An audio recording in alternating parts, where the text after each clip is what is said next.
Like and subscribe, comment, let me know what you think. I don't fucking like Lumberjack, bro. I fucking hate Lumberjack. I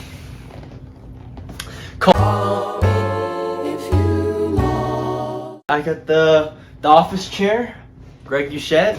I'm pretty sure he has his chair. I remember seeing it in like one of his new videos. And I'm like, damn, I have that same chair and I gotta add it into this video. I know, fucking stupid. Anyways, new wall, you like it? Jeff Buckley, Jizza, Lord, MF Doom, Mad Villain, Mad Gibbs, SZA, and Butterfly. Anyways, I'm here to talk about... Yeah, I already said that like 2 minutes ago. Anyways, I just want to go off ranting about this album.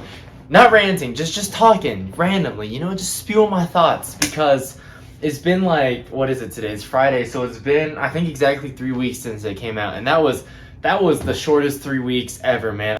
I've been doing a lot of stuff, but it felt like a fucking fast-ass 3 weeks. Oh, what I said initially, I didn't like Juggernaut, and now, I'm not saying I really like Juggernaut, but it's definitely not one of the weakest tracks. It's pretty fucking great. I think the whole concept of this album, bro, it doesn't like, you know, okay, I listen to Flower Boy so fucking much, just all the way through, except for Who Dat Boy and I Ain't Got Time, because fuck those songs, man, I hate them.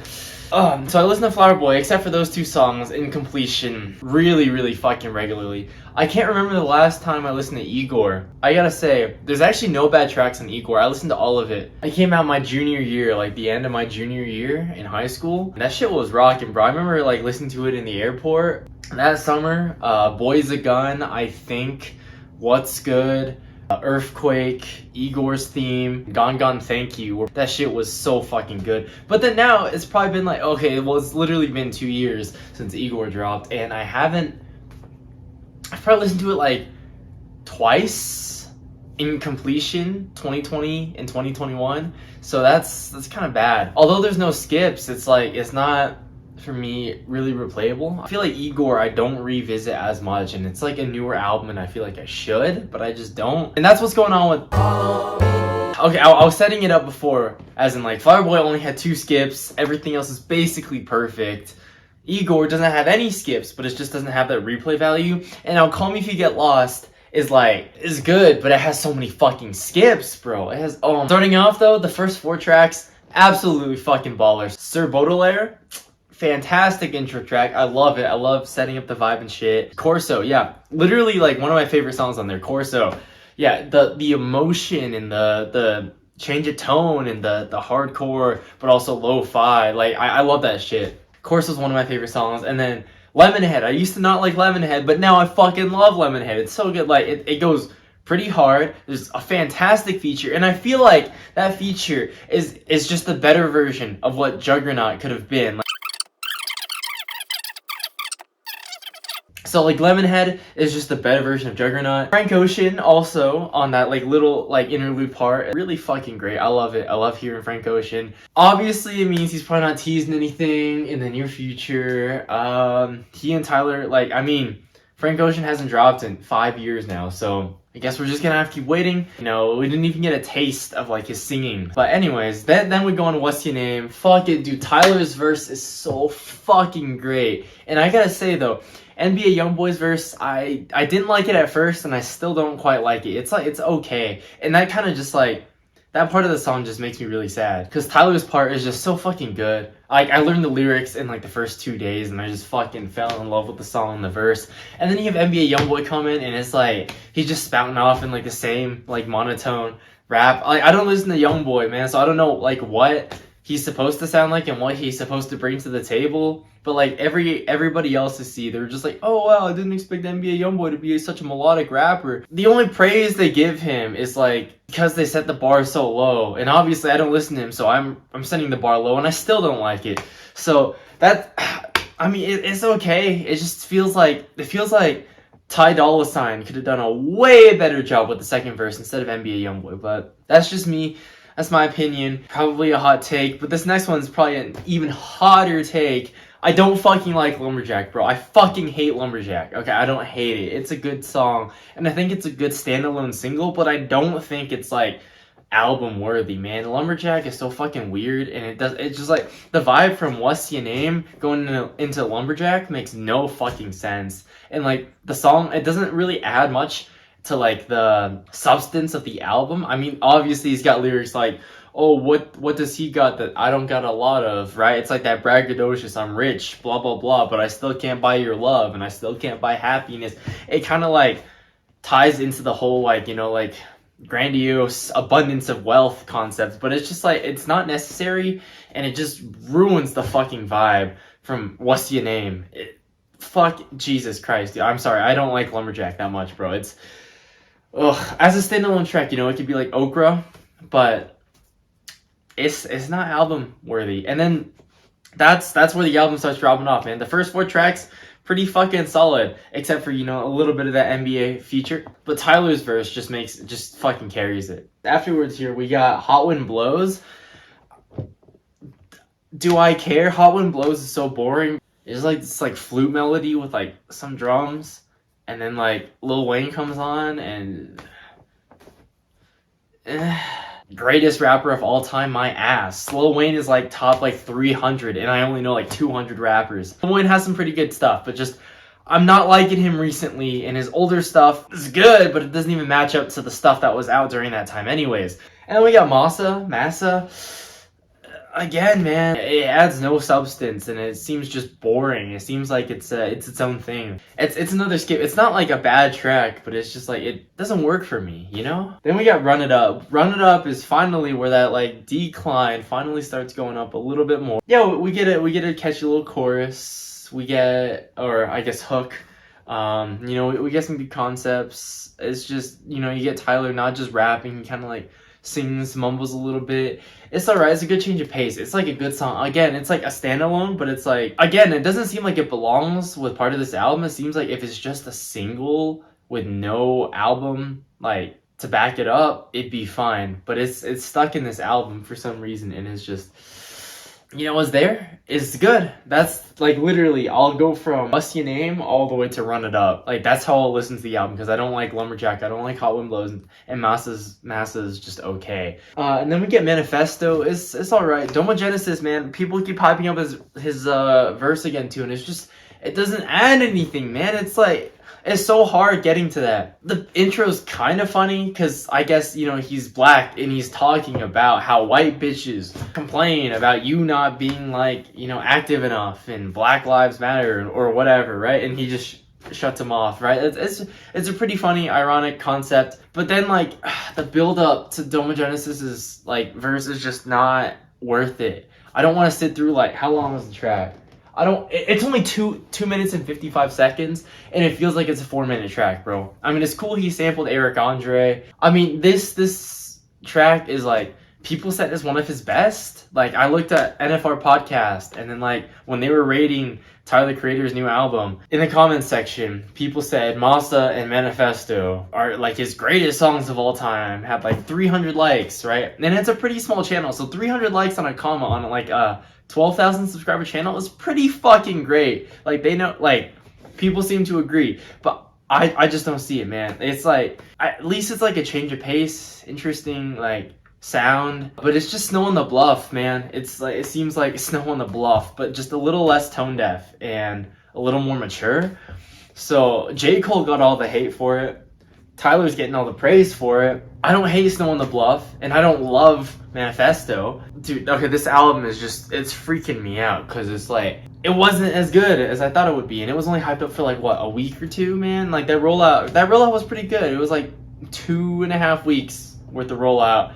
Super fucking hype. And then, before I get too low, too down, too somber, Sweet I Thought You Wanted to Dance might actually be my favorite Tyler the Creator song ever. Like, it's that fucking good. Okay, when I said that Manifesto, which one was it? Manifesto. Manifesto was a 2-minute and 55-second song. Super hard to sit down and listen to all that shit, man. Even like on my like 15-minute drive to the gym, I skip it because I don't want to listen to that. I don't want to waste a quarter or like a sixth of my time listening to that song, because it feels like forever, you know? Like, I'll only have gone 3 minutes worth of distance, but it seems like I've gotten 10, bro. It's such a bad listen. But Sweet, I Thought You Wanted to Dance is the exact opposite. It's so much better. Oh my god, it's like, I think it's 9 minutes and 55 seconds.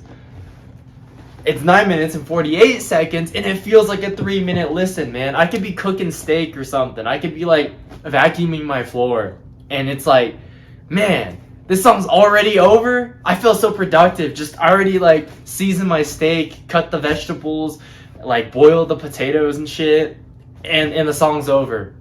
And like, it was such a happy thing. Like, this song, bro, is so magical. Oh my god. From the beautiful performance from Brent Faiyaz. Okay. Beautiful performance from Brent Faiyaz. Beautiful performance from Fauna Hughes. Like, Tyler singing, Tyler's emotion, all that. Oh my god. And it sounds like the Ponderosa Twins Bound. It sounds kind of like, you know, like what he sampled for Boy Is a Gun and what Kanye sampled for Bound 2. It's just like, it's got this sweet, beautiful vibe, and it like coats you in this warm syrup nectar, and it's just all euphoric. It's such a good fucking song, man. I listen to this shit at least once a day. I swear to god, I listen to this shit at least once a day, and it's fucking fantastic, man. It's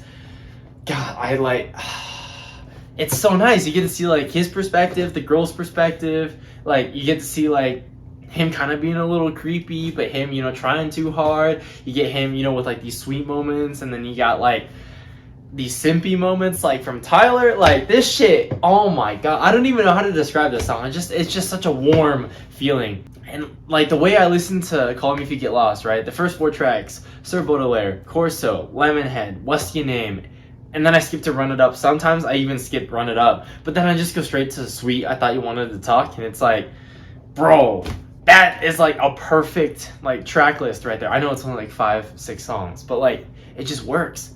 This song is just so magnificent, and it works.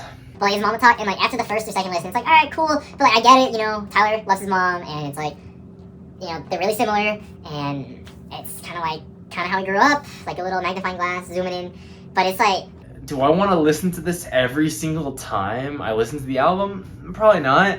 It's kind of like that problem I have with Bandana. I forget which song it is. There's a song. There's 2 songs actually on Bandana that I just like, that really hurt me. The first one is the one with the cursing pastor. It's such a boring interlude. Fuck this, fuck that, let's have a fuck-a-cue, let's have a national holiday and say fuck. Okay, yeah, I get it, it's so boring, skip. Okay, I don't want to listen to that kind of bullshit. Like, okay, I'm not saying this is bullshit. Mama Talk is not bullshit, but it's just like, I don't want to listen to it every single time like I listen to the album, you know? So if like anybody ever gets this on vinyl, I hope that you like the song, because like, all these records I get, I listen to in completion, and I can listen to it in completion, and I enjoy it. It's not a chore. And I feel like the reason why I don't have like Fireboy up here, even though I love it so much, is because of these 2 songs that I always have to skip, man. It's just not gonna do well for me, you know? I don't wanna not play my records. But like, oh god, and then the other one on Bandana is the one about like the dude cheating.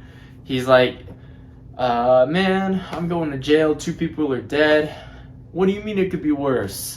And then the dude's like, ha, yeah, it could be worse, because if you came back on Thursday instead of Friday, you would have had to kill me too.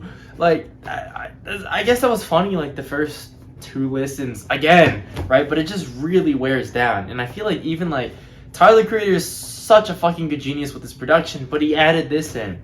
Madlib is also a genius, but he added this in. Like, in something like Mad Villainy, like, I feel like the skits and all the interludes and stuff make sense, and I feel like they're so iconic and so re-listenable. It adds to the story, and I feel like Mama Talk just kind of like, it's just plopped in there again. Alright, and then after this though, we do get, so normally when I skip Mama Talk, that means I just go from Sweet, I Thought You Wanted to Dance, all the way to Rise, and I love Rise too. Man, again, it's similar to Run It Up, where it's like, it could just be like the standalone track, but it's like, you know, it got the catchy hook, it's got all the shit. It just seems like the rest of this album now just seems like a little more half-assed, and then like, I can listen to it, but it's just not exactly what I want. And then after Rise, we get hit with another fucking interlude. Bro, I don't give a fuck. Skip. Like, Blessed is not... It's worse than Mama Talk because it's not unique, you know? It doesn't bring any insight into, like, his roots and, you know, his past. And it's just another one of these... It's just Lumberjack, but interlude version, you know? Juggernaut goes by really fast, hard-hitting, pretty solid track.